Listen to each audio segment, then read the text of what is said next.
Hey guys, Bigrat310 is here again with another Hardtruths. Voice feels a lot better. Thank you for all, well, I just took my pain medication, but thank you for all who were praying for me and all this. I will be back in school tomorrow or Thursday. I mean, I know I feel pretty fine now, but once the medication wears off, like today I felt pretty shitty, to be honest. But with medication, I feel a lot better. So, unfortunately, I will not be able to watch these DVDs as in the rate that I have been. I mean, it's going to be pretty unlikely that I'm going to get to watch these during the day as usual, but let's see what's going to happen. 2 reviews for you today. Nowhere to Run. I've been wanting to get this DVD for a while. Since June. Yeah. And Sign of Dishonor. I've been wanting to get this DVD for a while.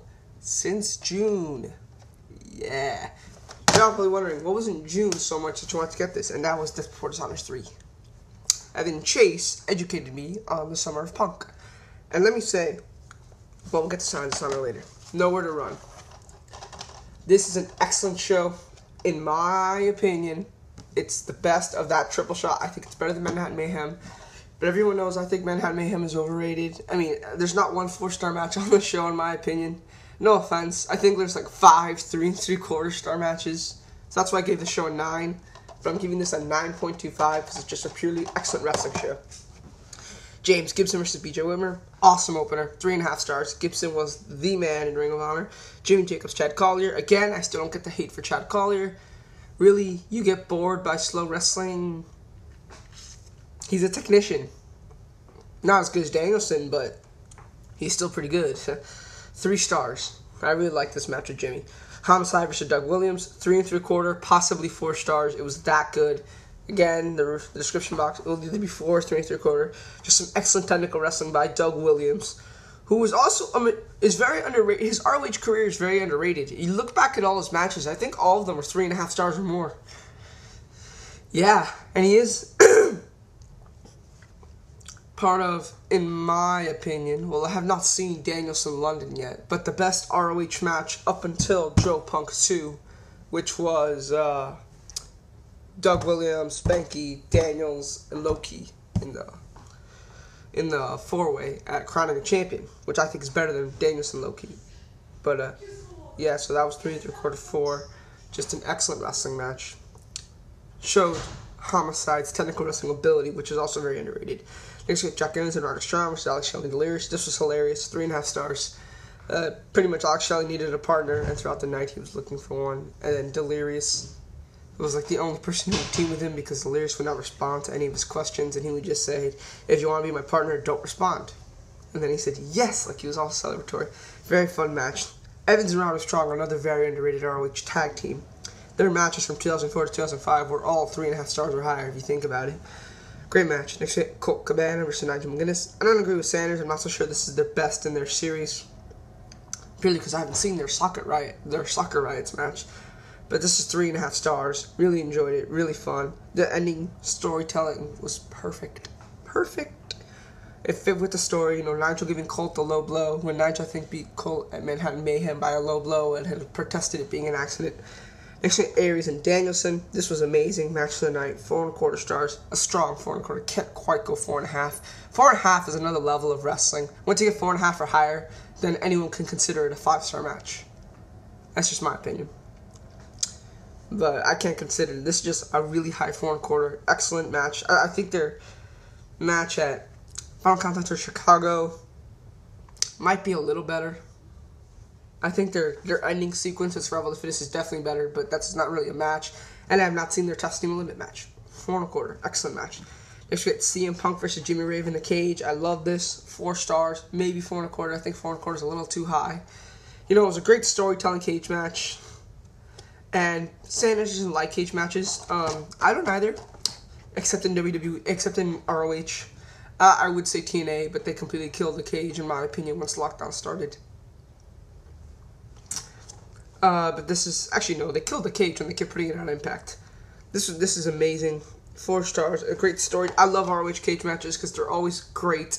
They're the best cage match of all time, in my opinion. I don't know if it's better than XXX AMW, but the steel cage warfare, Yeah, and then the second Mr. ROH cage match of all time is, you might have seen it, it's on the Koch DVDs, BJ Whitmer and Jimmy Jacobs at Supercard Order 2. Both of those matches are on the Koch DVDs, actually. So yeah, Nowhere to Run. It has almost 3 4-star matches. Every match is above 3 stars, and a lot of matches are above 3. Almost every match on here, except for one's higher than 3.5. It's an excellent technical wrestling show. There's a lot of great technical wrestling on here, but it's also great wrestling on it. Like the cage match has great brutal spots. Even though it's more of a storytelling cage, I'm going to give this a 9.25 out of 10. It's always on the $10 DVD sale. It's always on the $10 DVD. Pretty much all ROH DVDs between 2002 and 2006 on their website, or from now on, all of them are on the $10 DVD sale, except Best in the World for some reason. Not the Koch DVD, the 2006 show. I don't know why, that was never on. But all these are, and honestly, you have a lot of 2007, a lot of 2008, and now we're starting to get in a lot of 2009. So yeah, Nowhere to Run, yeah. Watch it, 9.25 here. Next you get Sign of Dishonor. Summer of Punk, the first. Let me say that. All those who tell you, get the Summer of Punk storyline. It's one of the best series of ROH shows. I'd put it up there with the 5th year festivals, with the Milestone series, with even the Final Countdown tour. But people always say you can skip this show because a lot of people don't like the show. Tell them bullshit. This show is great. This show is great for different reasons. We start off with quite possibly the best CM Punk promo I've ever seen, better than all the straight edge promos of him saying how he built this company, and the fans are chanting, Joe, Joe, Joe. I was like, oh, Joe? No. And then there's a huge rant again how Samoa Joe didn't build the company, how he stayed with ROH, and he did not go to TNA on like Styles, Daniels, Jerry Lynn.